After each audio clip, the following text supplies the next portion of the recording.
ये विच बोर्ड 2025 एक supernatural horror film है जो क्लासिक 1986 की विच बोर्ड से प्रेरित लेकिन उसमें काफ़ी बदलाव के साथ पेश की गई है। इसे हॉरर फिल्म मेकिंग के लंबे समय के अनुभव वाले चक्रसेल ने निर्देशित किया है, जिसमें मुख्य भूमिका मैडिसन आइसमैन यानी एमिली और एरन डोमिनगेज यानी क्रिश्चियन ने निभाई है। फिल्म की कहानी न्यू ऑर्लियंस में शुरू होती है, जहां एमिली और उसका मंगेतर क्रिश्चियन अपने सपनों का कैफे खोलने की तैयारी में है। लेकिन सब कुछ बदल जाता है जब एमिली जंगल में घूमते समय एक प्राचीन और शापित विच बोर्ड यानी एक तरह का अकल्ट बोर्ड पाती है, जो आत्माओं को बुलाने का द्वार माना जाता है। शुरुआत में वो बोर्ड को सिर्फ एक रहस्यमयी वस्तु की तरह लेती है, लेकिन जल्द ही ये उसकी जिंदगी में खतरनाक प्रभाव दिखाना शुरू कर देता है। जैसे ही एमिली बोर्ड का उपयोग करती है, उसके आसपास अजीब और खौफनाक घटनाएं घटित होती हैं। उसे लगता है कि बोर्ड उसकी आत्मा से जुड़े कुछ गहरे रहस्यों को उजागर कर रहा है। इसी बीच क्रिश्चियन को एहसास होता है कि कुछ गलत हो रहा है और वो मदद के लिए ब्रुक नाम की पुरानी विदुषी और अलेक्जेंडर बैप्टिस्ट नामक एक प्रबल अकल्ट विशेषज्ञ के पास जाता है।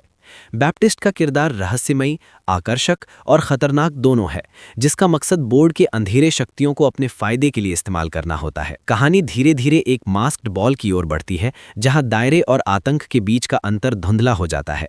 बोर्ड की शक्ति एमिली को पूरी तरह से पकड़ लेती है और क्रिश्चियन तथा उसके साथी ये समझने लगते हैं कि बोर्ड के शाप को तोड़ने के लिए उन्हें अपने डर, रहस्यों और छिपी सच्चाइयों का सामना करना होगा। फिल्म का प्लॉट पारंपरिक हॉरर फिल्मों से थोड़ा अलग है।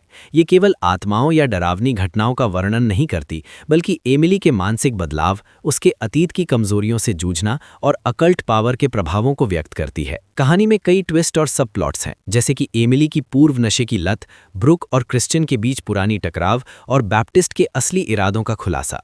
इन सब का मिश्रण फिल्म की कहानी को जटिल बनाता है। अंततः फिल्म बंद होने से पहले कई रहस्यों का समाधान होता है, लेकिन कुछ सवाल हवा में ही छोड़ दिए जाते हैं, जिससे दर्शकों को ये महसूस होता है कि कहानी का दायरा और भी बड़ा हो सकता है।